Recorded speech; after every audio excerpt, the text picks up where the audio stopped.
Billionaire CEO versus divorced maid. Robert Sterling stood in his Manhattan penthouse, jaw tight, eyes fixed on Central Park below. From 30 stories up, he watched his 6-year-old twins, Oliver and Grace, rolling in the grass with Linda Rodriguez, their maid. Her uniform was simple, her hands in the dirt, her laughter mixing with theirs as she guided them through a playful game. On a nearby bench, 3 elegantly dressed women observed quietly. The attorney from Harvard, the Johns Hopkins pediatrician, and a celebrated art curator. Robert had invited them, hoping one might become a mother figure for his children. Every time he looked at his twins, however, they ignored the women completely, returning to Linda's side, seeking her attention and warmth. Robert's hands trembled slightly. He had the power to hire the finest caregivers, arrange every opportunity, and command attention from the most accomplished people in New York. Yet his children had made their preference unmistakably clear. Who was this woman, dismissed by him, that could reach his children in ways he could not? How had she changed the life inside his home so quickly? Tell us where you're watching from, and subscribe for more powerful stories like this. Tomorrow, another story you won't want to miss, showing the power of human connection. Let's begin. Robert Sterling had built an empire from a tiny Silicon Valley startup into a multi-billion-dollar corporation, Sterling Technologies. His innovations in cloud computing and artificial intelligence had redefined the industry, and his name was celebrated in business magazines and boardrooms alike. Yet in the quiet of his penthouse, achievements felt hollow. The divorce had left him with custody of his 6-year-old twins, Oliver and Grace, but no understanding of how to connect with them. He had provided everything, luxury apartments, private schools, and the finest tutors, but had neglected the one thing money could not buy, emotional presence. The penthouse reflected his priorities. Glass and steel stretched from floor to ceiling. Expensive art lined the walls, pristine and untouchable. The twins moved through the space cautiously, aware that every touch could earn a reprimand. Their days followed schedules more suited for executives than children. Meals at exact times, lessons and tutoring interspersed with supervised play, bedtime rigidly enforced. Laughter was rare. Curiosity was measured. Creativity was contained. Oliver hid a fascination with dinosaurs, a passion dismissed as childish. He kept books and models secret, fearing disapproval. Grace loved to sing, her voice clear and vibrant, but she had been told repeatedly that her interests were impractical compared to mathematics and coding. Nightmares left them restless, haunted by the tension of a fractured family. They craved warmth, guidance, and someone who understood them beyond schedules and performance metrics. Into this environment came Linda Rodriguez. 34, recently divorced, and from Queens, she carried both resilience and quiet determination. She had managed boutique hotels, worked summers in the Hamptons, and cared for other wealthy families. Her divorce had left her with limited savings, yet she remained hopeful, seeking work that would support her family while allowing her to provide genuine care. Linda approached the Sterling penthouse with caution. Robert greeted her formally, evaluating her efficiency rather than her experience. Her uniform marked her as staff, and he had yet to see the value in what she brought beyond housekeeping and childcare logistics. Despite the cold tone, Linda remained unflinching, ready to meet the challenges of a household that had grown distant and ordered. She observed quietly at first, noting the twins' hesitation, their longing glances, and the careful way they navigated the environment. The first interactions were simple. She asked Oliver about the books he kept tucked in his backpack, encouraging him to talk about them without judgment. She offered Grace an opportunity to sing while folding laundry, complimenting her voice instead of steering her toward productivity or practicality. At first, the children were reserved, wary of attention that felt genuine rather than obligatory. Linda respected their pace, understanding that trust could not be demanded but earned. Robert monitored these exchanges from his office, headset in place, calls streaming from Seattle to Miami. He noted that the children were responding differently to Linda than to him or the other staff. His instinct was to maintain control, to ensure everything was orderly and predictable. Yet he could not ignore the small changes. Oliver's eyes lighting up when discussing a new dinosaur discovery, Grace humming softly while arranging playthings. Moments of spontaneity crept into a world that had been rigidly scheduled. Linda's presence began to shift routines subtly. She encouraged exploration within safe boundaries, allowed imagination to take precedence over efficiency, and fostered conversation rather than compliance. She brought books from the library, guided small projects, and asked questions that prompted the twins to reflect on their feelings and experiences. Every interaction was intentional, grounded in patience and understanding. Despite initial misgivings, Robert began to notice patterns. Laughter, previously absent, started to echo through the hallways. The twins sought Linda's attention over toys, screens, or even their father's brief attempts at interaction.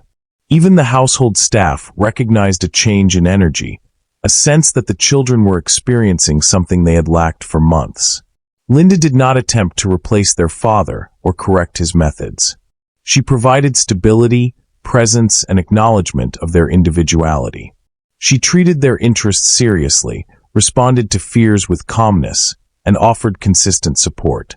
These small but significant interventions were unnoticed by most, yet they began to produce tangible effects.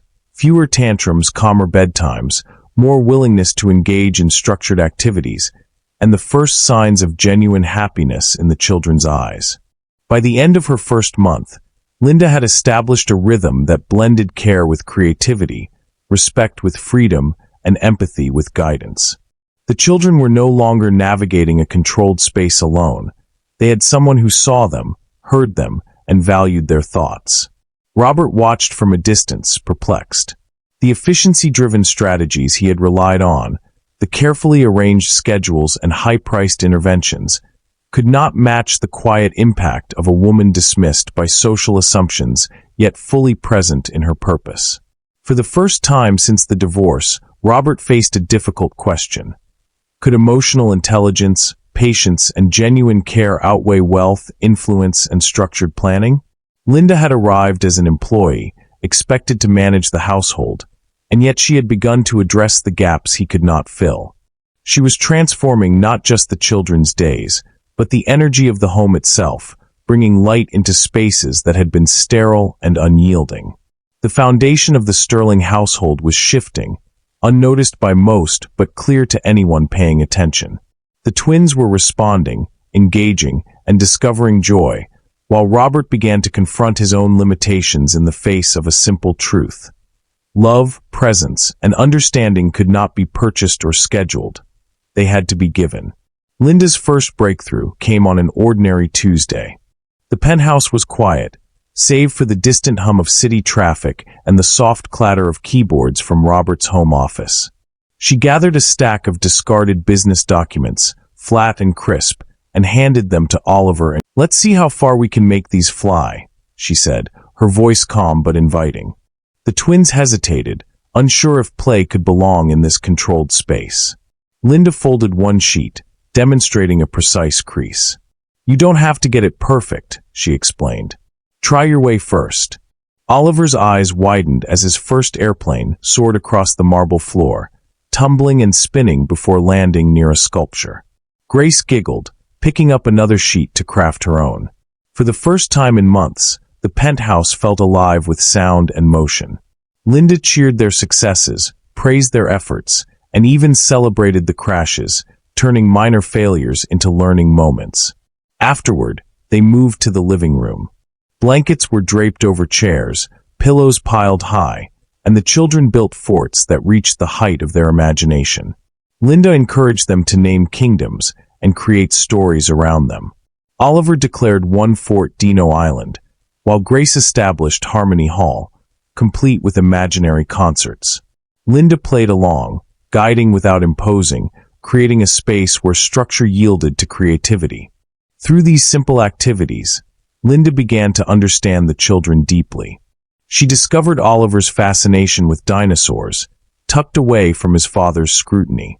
Each new species became an opportunity for conversation, questions, and shared excitement. She nurtured his curiosity, bringing books and small models from the public library, celebrating his knowledge rather than dismissing it as childish. Grace's love for singing revealed itself gradually. At first, she hummed quietly while folding laundry or arranging cushions. Linda encouraged her softly, suggesting songs during moments of calm. Grace's voice grew confident, filling corners of the penthouse that had previously known only silence or rigid order. Each note carried her personality and joy, a reminder that expression was not impractical but essential. Robert, meanwhile, remained absorbed in his schedule. Conference calls streamed from Austin, Boston, and Phoenix. At first, he barely noticed the faint sounds of laughter drifting from the living room. Soon, though, it began to interrupt his calls. A chuckle during a strategy session, the crash of a pillow fort in the background. He frowned, pausing mid-sentence, trying to reconcile the joy in the penthouse with his expectations of discipline and control. For the first time, Robert could not dismiss the change. Therapists, tutors, and structured programs had made little difference.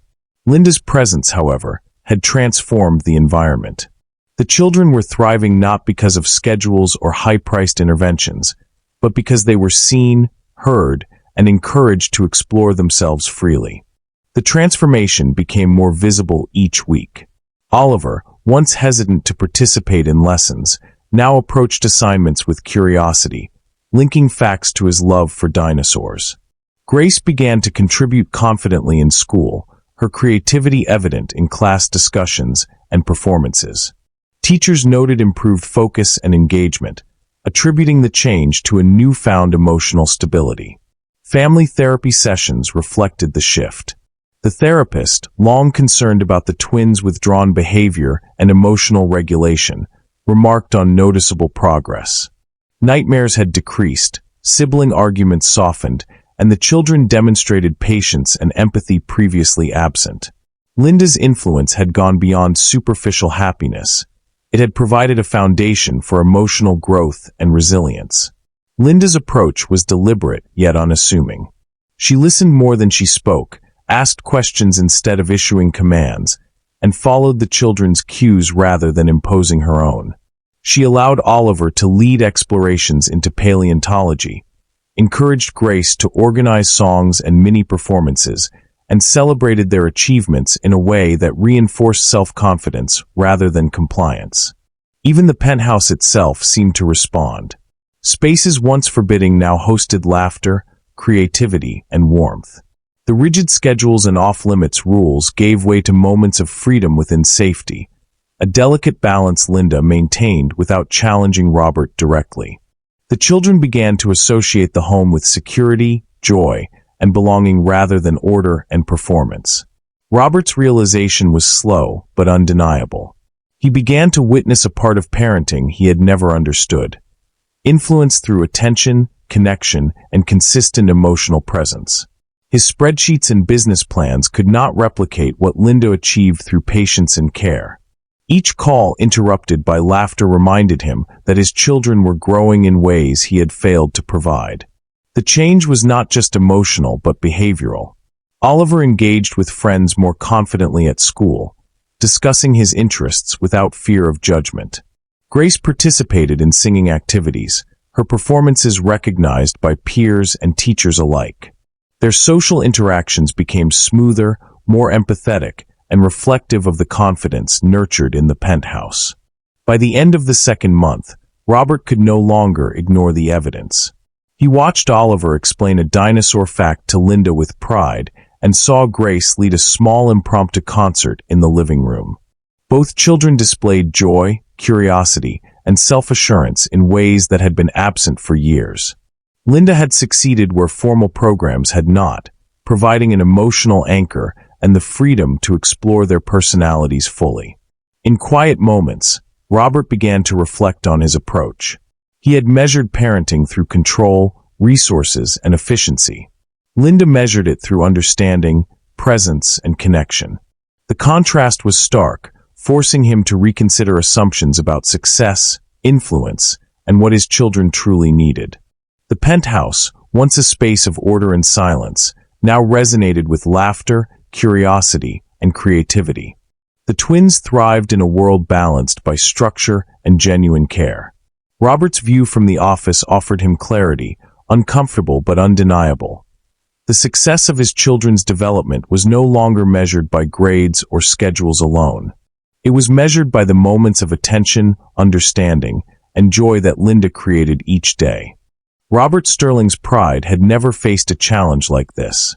He was accustomed to evaluating people based on credentials, background, and performance. Linda Rodriguez did not fit into any of his predefined categories. She was a divorced woman from Queens, without elite education or social standing. Yet she commanded the attention and affection of his children in ways he could not. At first, Robert tried to rationalize the situation.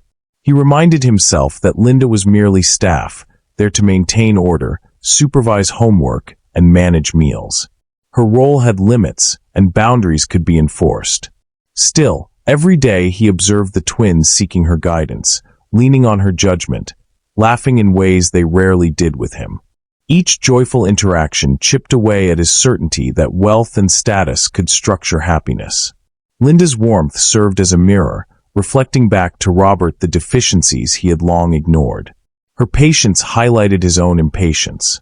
Her attentiveness to Oliver and Grace's fears and dreams revealed the emotional distance he had maintained since their birth. Where he relied on schedules, rules, and incentives, she relied on presence and understanding. The contrast was uncomfortable, and Robert recognized a truth he had avoided. His children were thriving because of someone he had underestimated. Determined to reclaim control, he devised a plan. Robert began inviting accomplished women from his social circle to spend time with the twins. He carefully selected a Harvard-educated attorney from his legal team, a pediatrician from Johns Hopkins, and a renowned art curator. Each brought impeccable credentials, charm, and sophistication. Robert believed one of them could offer the structured, socially polished influence he thought appropriate for his children, someone who matched his vision of refinement. The new candidates arrived with enthusiasm and intention. Robert monitored interactions closely, expecting the children to gravitate toward these women for guidance and inspiration.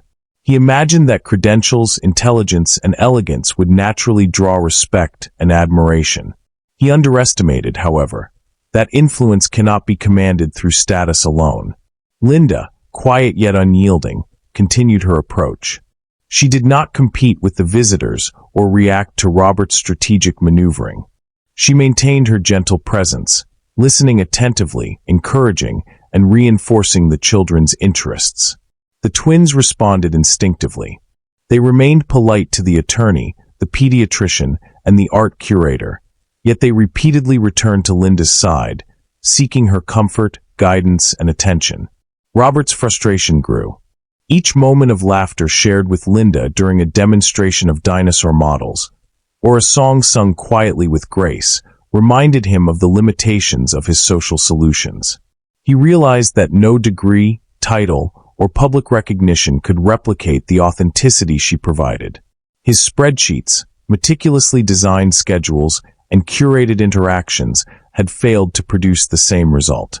The more he tried to engineer their environment, the more apparent Linda's influence became. It was not transactional. It could not be purchased or controlled. Her value lay not in what she had done or where she came from, but in how she connected, in the trust and attention she offered freely. Every effort to replace her highlighted a painful truth. Robert could not manufacture what she gave naturally. This realization unsettled him. For a man used to calculating outcomes, projecting authority, and controlling variables, the idea that someone without power, wealth, or influence could hold such sway over his children was disorienting. The lessons were subtle, but persistent. He saw Oliver's confidence grow under Linda's encouragement and Grace's curiosity blossom in her presence. Both children displayed emotional resilience and joy, a stark contrast to the quiet, withdrawn behavior they had shown before. Robert attempted one final strategy. He brought in additional resources, tutors, consultants, even external child psychologists, to supplement what he believed the children needed. Each intervention confirmed the same pattern. The twins gravitated toward Linda, valuing her presence over professional credentials. The irony was undeniable. The very qualities he had dismissed, her empathy, patience, and understanding, produced outcomes no structured plan could achieve. As the weeks passed, Robert began to confront the limits of his worldview. His reliance on class, education, and social standing to dictate value had blinded him to the impact of emotional intelligence. Linda's presence revealed a profound lesson. Influence is measured not by power or prestige, but by attention, authenticity, and care. His children's trust and engagement could not be purchased, scheduled, or controlled. They had to be earned, and Linda had done so effortlessly. Despite his discomfort, Robert observed the transformation with increasing clarity. He recognized that the children were no longer merely managing their environment, they were thriving in it. Laughter echoed through the penthouse, conversations sparked curiosity, and small achievements were celebrated with genuine excitement. Linda's work went beyond caregiving. It built a foundation of emotional security that would support Oliver and Grace long after any structured program or carefully chosen mentor had departed. The resistance in Robert softened, though his mind wrestled with pride and expectation. He could not fully accept it, yet he could not deny it either. The influence of one person, dismissed by society, undervalued by him, had outmatched decades of his planning, wealth, and status. In a world measured by success and achievement, he discovered that the most meaningful progress was intangible, quiet, and profound. By the end of the month, Robert understood something essential. Control, power, and influence could shape appearances, but authentic connection shaped reality. The twins were not only happier, they were learning, exploring, and growing in ways that no schedule, program, or professional intervention had been able to provide. Linda's presence had become indispensable, and every attempt to replicate it through status or credentials only highlighted its uniqueness. For Robert, this recognition was both unsettling and enlightening. The woman he had initially dismissed as just the help had achieved something he could not. She had created a bond of trust, joy, and security that the twins relied on. It was an influence that could not be quantified, controlled, or bought. And in that truth, Robert confronted the limits of his approach to life, parenting, and understanding human connection. Robert Sterling had assembled a group he believed could provide the guidance and refinement his children required. The attorney from his legal team carried intelligence and precision, her Harvard education and courtroom experience impressive to anyone watching. The pediatrician, a specialist from Johns Hopkins, had relocated to Manhattan and brought medical expertise and a calm demeanor. The art curator traveled between New York and Los Angeles, her portfolio of exhibitions reflecting creativity and cultural sophistication. Each was accomplished, poised, and well-intentioned, a living example of the success Robert valued. Robert arranged a series of activities to showcase their value to Oliver and Grace. Museum trips were first. The Metropolitan Museum of Art offered ancient artifacts and interactive exhibits. The children were guided through galleries, encouraged to ask questions, and complimented on their engagement. Next came the American Museum of Natural History, with its scientific displays and hands-on learning. A private tour of the New York Stock Exchange followed, highlighting the intricate workings of business, finance, and leadership. Each activity was structured with purpose, designed to impress and educate, reflecting Robert's belief that exposure to excellence would inspire the children. At first, the twins responded politely. They listened attentively to the attorney's explanations about law and ethics, followed instructions from the pediatrician regarding health and science, and asked thoughtful questions of the art curator. On the surface, they appeared engaged, displaying courtesy and interest.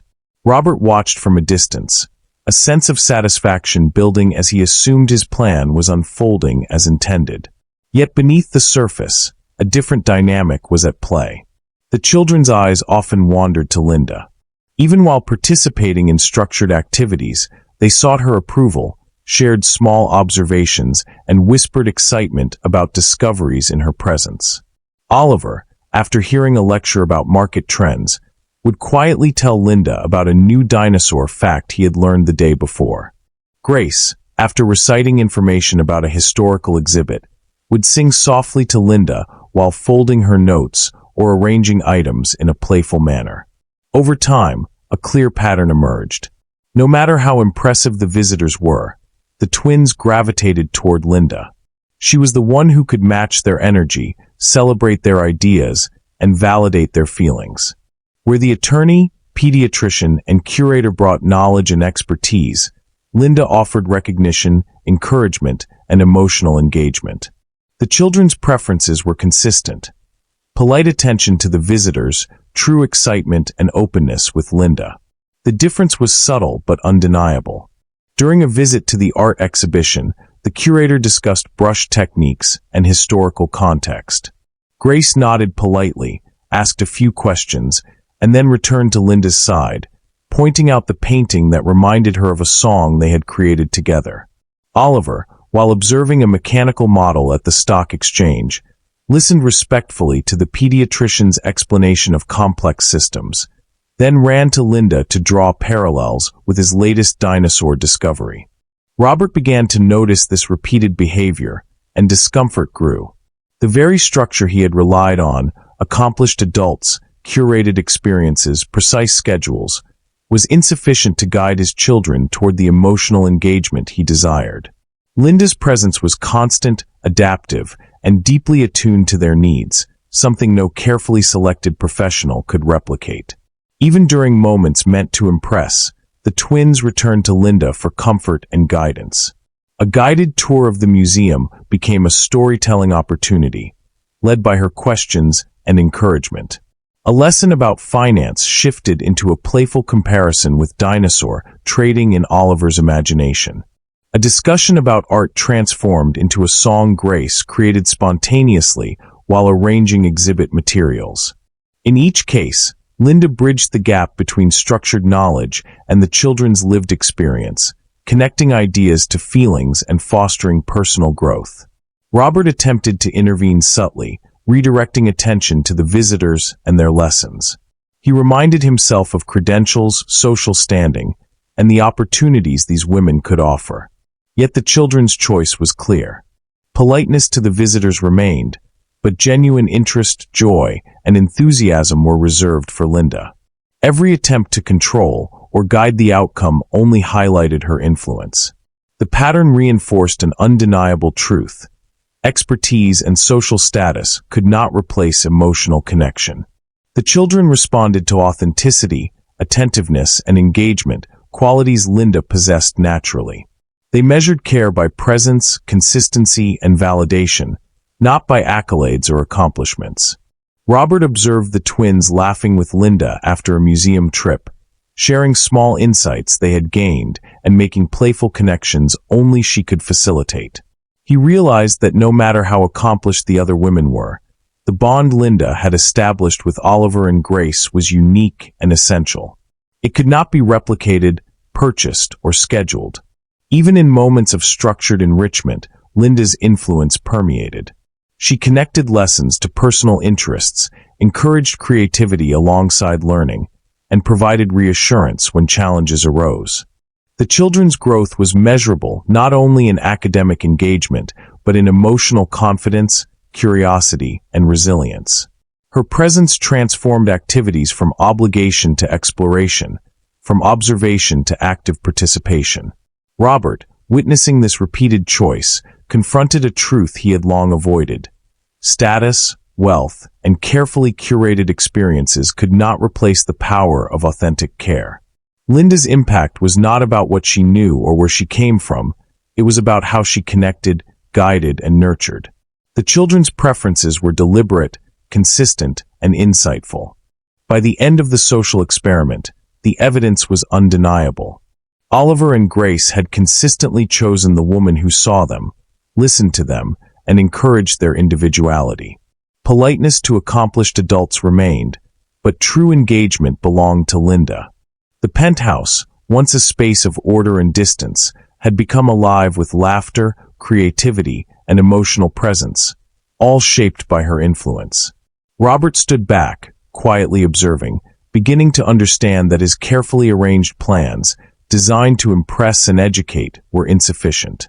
True growth, confidence, and joy were emerging in spaces Linda had shaped through attention, understanding, and consistent care. The children's repeated choice of her revealed an essential principle. Authentic connection cannot be substituted by credentials, accomplishments, or social standing. Oliver and Grace possessed a clarity often overlooked by adults. They could sense when attention was authentic and when it was measured, polite, or performed to impress. It was not sophistication, education, or social polish that drew them. It was presence, understanding, and care. Linda Rodriguez embodied these qualities naturally, and the twins responded instinctively. Repeatedly, they made their choice clear. Movie nights were no longer solitary events in front of a screen. Oliver curled into Linda's lap while she explained scenes, encouraged questions, and celebrated his observations. Grace sought Linda's guidance during thunderstorms, holding her hand as they watched raindrops race down the windows, her fears acknowledged and soothed without judgment. Small daily decisions, what game to play, how to arrange their imaginative forts, even which books to read, were consistently brought to Linda for advice and validation. The twins relied on her judgment, trusted her intentions, and felt safe in her presence. Linda's emotional intelligence became a quiet force shaping their world. When Oliver struggled with nightmares about their parents' arguments, she led him to the penthouse windows to identify constellations, pointing to the North Star, Orion, and landmarks like the Brooklyn Bridge and the Statue of Liberty as grounding points. The cityscape became a familiar anchor, a reminder that some things remained constant even when feelings were turbulent. Grace received similar guidance. On walks through Central Park, Linda encouraged her to notice trees, flowers, and seasonal changes, weaving gentle lessons about resilience and growth. She reminded Grace that her worth was not determined by grades, awards, or the expectations of others, but by her curiosity, creativity, and willingness to express herself. The reassurance transformed anxiety into confidence, allowing Grace to explore her singing, ask questions, and engage with the world without fear of criticism. Oliver's curiosity, previously confined to hidden dinosaur books, flourished under Linda's encouragement. She asked questions, brought new resources from the library, and shared in his excitement. Rather than redirecting or dismissing his interests, she celebrated them, helping him form connections between imagination and knowledge, learning and play. Her approach reinforced that exploration was valuable in itself, and that mistakes and questions were opportunities rather than failures. The twins' repeated choices revealed a pattern of discernment. They were not rebelling against their father's carefully arranged social experiments. They were responding to authenticity.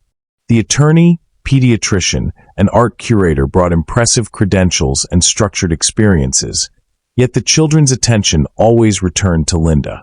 She met them where they were emotionally, recognized their individuality, and reinforced their sense of security. This consistent preference offered Robert a profound lesson. Despite his belief that the best education, guidance, and social exposure could shape his children, he had overlooked a simple truth. Emotional connection is foundational. Children do not measure value by titles or accolades.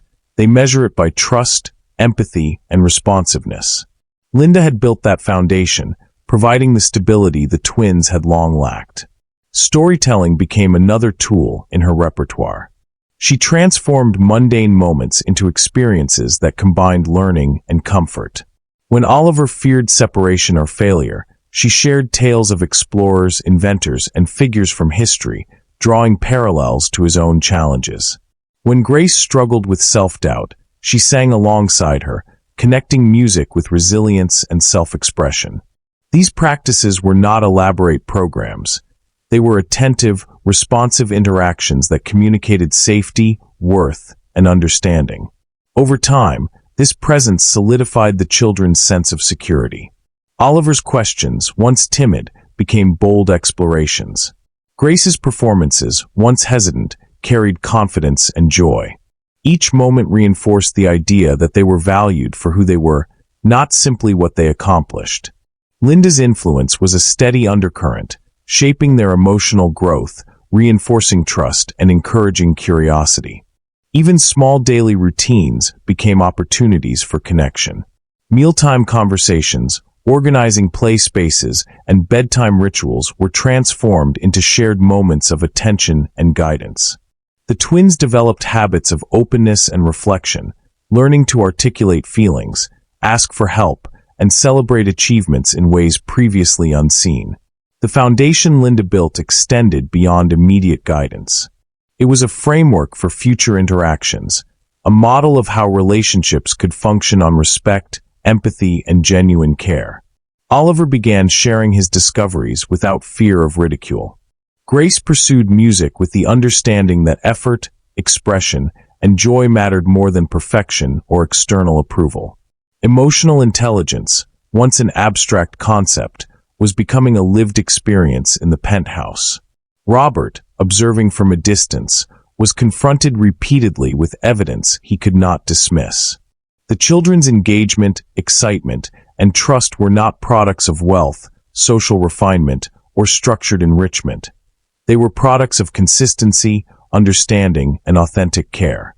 The subtle power of her influence became undeniable. It was not measured in accolades, schedules, or curriculum, but in trust, laughter, confidence, and curiosity. Through repeated choice, Oliver and Grace communicated an essential truth. Authenticity is recognized instinctively. They responded not to prestige but to presence, not to accomplishments but to attention and validation.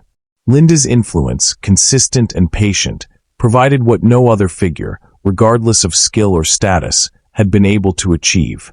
By the end of this period, the penthouse had transformed from a sterile, controlled environment into a space alive with inquiry, creativity, and emotional richness. The twins were thriving academically, socially, and emotionally, anchored by the lessons in presence, care, and trust that Linda provided. They had discovered wisdom often overlooked by adults. Genuine connection is a foundation upon which growth, confidence, and resilience are built. Robert Sterling could no longer ignore the truth that had been unfolding before him. Every observation of the twins revealed a reality he had avoided confronting. His carefully calculated approach to parenting had failed. His methods, rooted in control, planning, and strategic guidance, were no match for Linda's simple but profound influence. Her presence highlighted not just her skill, but his own limitations as a parent. Each interaction the children had with Linda served as a reflection of his shortcomings. Her patience contrasted sharply with his impatience. Her attentiveness underscored his tendency to prioritize schedules and efficiency over emotional connection. Where he measured success in productivity and achievement, she measured it in curiosity, confidence, and joy. Watching the twins seek her comfort, approval, and guidance forced Robert to recognize the gaps he had long overlooked. The irony was striking. A woman he had dismissed as just the help possessed the qualities he had assumed were secondary or incidental. Emotional intelligence, empathy, and the ability to listen, qualities he had undervalued, had produced results far beyond his careful calculations. His children were thriving, confident, and joyful because of her, not despite her background or lack of formal prestige. Linda's divorce status, which Robert had initially regarded as a limitation, now revealed itself as a source of resilience and insight. Her own experiences of loss, compromise, and rebuilding had cultivated patience, understanding, and the ability to nurture. These were precisely the skills that allowed her to connect with Oliver and Grace in ways he could not. The children responded not to wealth or status, but to authenticity, a quality he realized could not be purchased or assigned. Professional success and material advantages, Robert now understood, had little impact when it came to shaping emotional well-being. He had approached fatherhood as he had approached business, with strategy, delegation, and control. Linda's influence demonstrated that human development, especially in children, required a presence and attentiveness he had not considered essential. Robert compared his own approach to hers. He had attempted to structure the twins' world, selecting mentors, planning educational trips and providing resources. Linda had simply been present. She had listened, encouraged, guided, and reassured. While he measured outcomes through reports, grades, and milestones, she measured them through engagement, trust, and joy. Her approach was organic, adaptive, and deeply effective. Every repeated choice of the twins emphasized the contrast. They returned to Linda consistently, during meals, after school, at bedtime, and in moments of fear or uncertainty.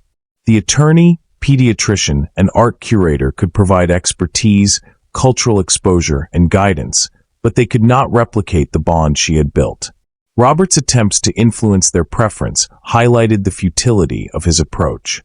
Expertise alone could not substitute for care that was attentive, consistent, and authentic. This realization forced him to confront his own prejudices. His assumptions about class, status, and education had created barriers, blinding him to the true value Linda provided. He had judged her based on societal measures, rather than observing her impact firsthand. The children's repeated choice revealed that his measures of worth were flawed, and that genuine human influence cannot be ranked by social standing. The contrast was clear in daily life.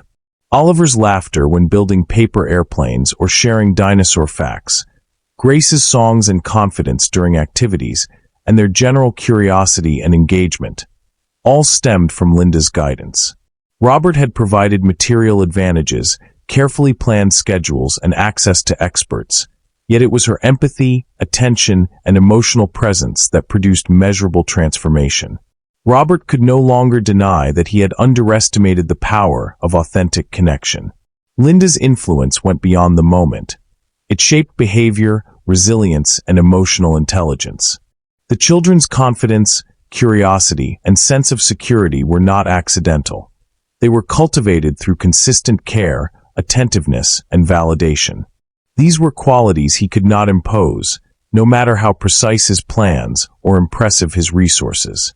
Each observation became a lesson in humility. He realized that wealth and status could open doors, but could not create trust, confidence, or joy. Credentials could impress observers, but could not forge bonds. Structure could organize activities, but could not cultivate curiosity or emotional security. Linda had demonstrated that the foundation of meaningful development lay in presence, attention, and empathy, qualities he had undervalued in both personal and professional life. The recognition was uncomfortable but transformative. For decades, Robert had defined success through measurable outcomes, professional recognition, and financial achievement. Linda revealed that the most important influence in his children's lives was not measurable in charts, reports, or accomplishments. It was lived through moments of attention, guidance, and understanding. The value of her work could not be quantified, and in that realization, Robert's perspective began to shift. By the end of these weeks, the mirror had been held firmly. He had attempted to assert control, to structure influence, to replace authenticity with status, and he had failed. Every attempt emphasized Linda's unique role. The children's repeated choices, their trust, and their engagement were undeniable evidence. Her impact was real, measurable in outcomes that mattered most: emotional stability, curiosity, confidence, and joy. Robert understood that emotional intelligence, authenticity, and care were as crucial as any other measure of success.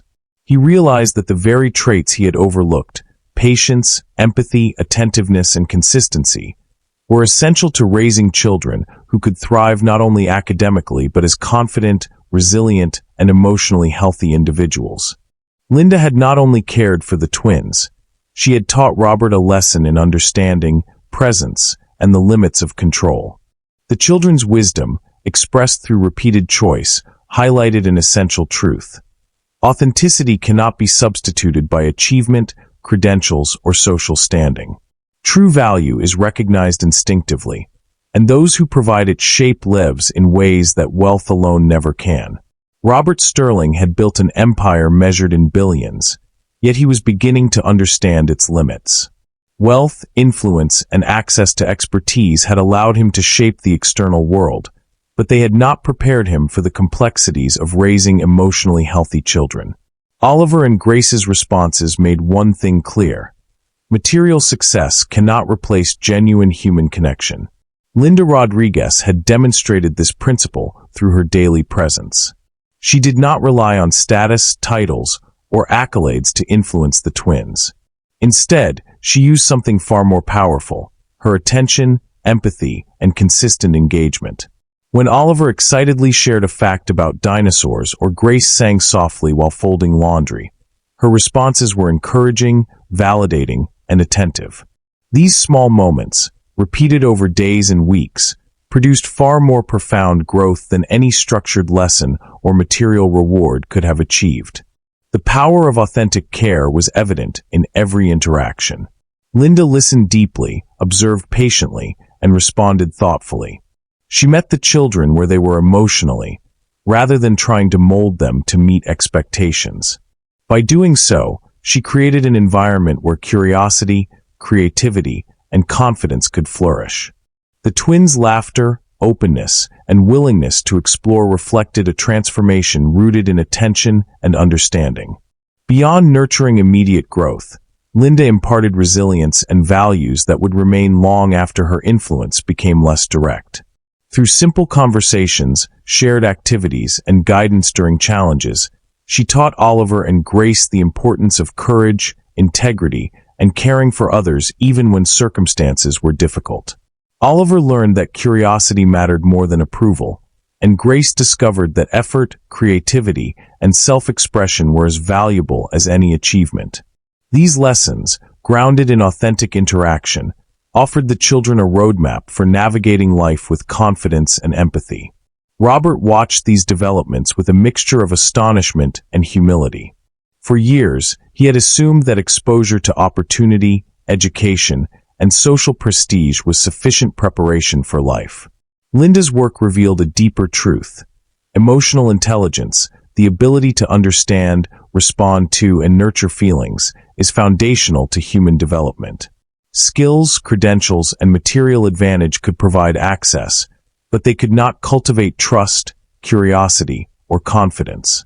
This insight challenged not only his parenting, but his worldview. American society often places measurable achievement above relational skill, yet the transformation he witnessed in his children demonstrated the enduring impact of empathy, attentiveness, and care. Linda's success lay not in her resume, but in her ability to connect meaningfully, consistently, and unconditionally. The children had responded with enthusiasm, trust, and joy, outcomes impossible to manufacture through wealth alone. The lessons extended beyond immediate growth. Linda modeled resilience through her own life, showing that challenges could be met without surrendering one's values or capacity to care. Her divorce, financial struggles, and personal disappointments had not hardened her. They had deepened her understanding and empathy. By observing her responses, the twins absorbed strategies for managing adversity while maintaining integrity and compassion. These lessons, subtle yet powerful, shaped character as much as cognition. Robert reflected on the undervalued qualities Linda exemplified. Empathy, patience, and authentic human connection are rarely measured, yet they are central to a meaningful life. In the penthouse overlooking Central Park, the children's laughter and curiosity became evidence that these intangible qualities could transform lives more effectively than wealth, status, or carefully planned enrichment. Every moment of engagement reinforced the principle that the most enduring influence stems from presence and understanding, not material provision. Even simple routines offered opportunities for transformation. Mealtimes became moments of conversation, where opinions were shared and feelings validated. Playtime became structured by imagination rather than rules, encouraging creativity and problem-solving.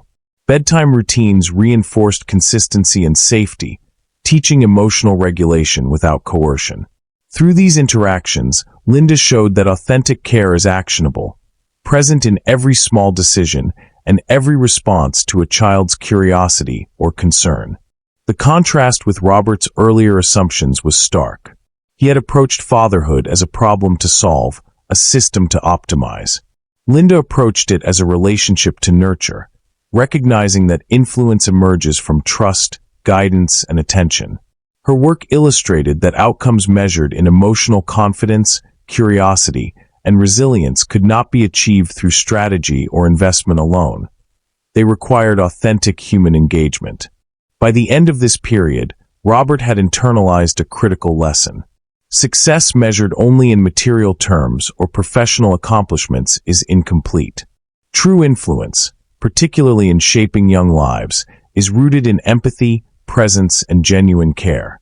Linda's impact on Oliver and Grace provided compelling proof that the qualities society often overlooks, compassion, patience, and attentive guidance, are among the most transformative forces in human development. This understanding reshaped Robert's perspective on his own life and values. He began to see that cultivating meaningful relationships, offering consistent care, and valuing emotional intelligence were as essential to legacy as professional achievement. Linda's guidance demonstrated that true success is measured not by wealth or status, but by the growth, confidence, and emotional security of those one influences. The twins' choices, repeated and unwavering, underscored this truth. They gravitated toward the person who responded to them, validated their interests, and nurtured their emotional well-being. Linda's influence had created not only immediate growth, but also a foundation for long-term resilience, curiosity, and empathy. These were qualities that no amount of wealth or planning could replicate. Through observation, reflection, and experience, Robert learned a lesson that transcended the penthouse walls. Authentic care, emotional intelligence, and human connection are the essential drivers of growth, resilience, and fulfillment.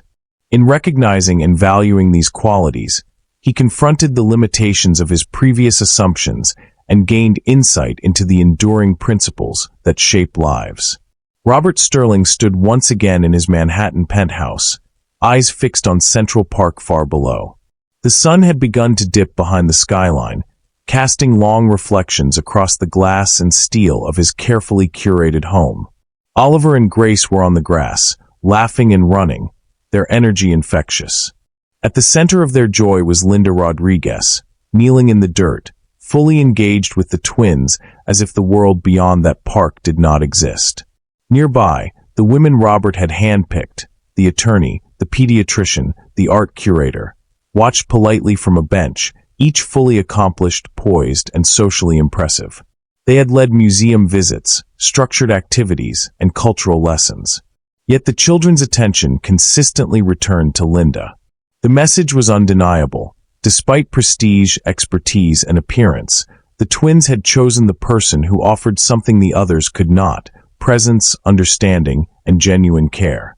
Robert's hands trembled slightly as he recognized the lesson embedded in their choice.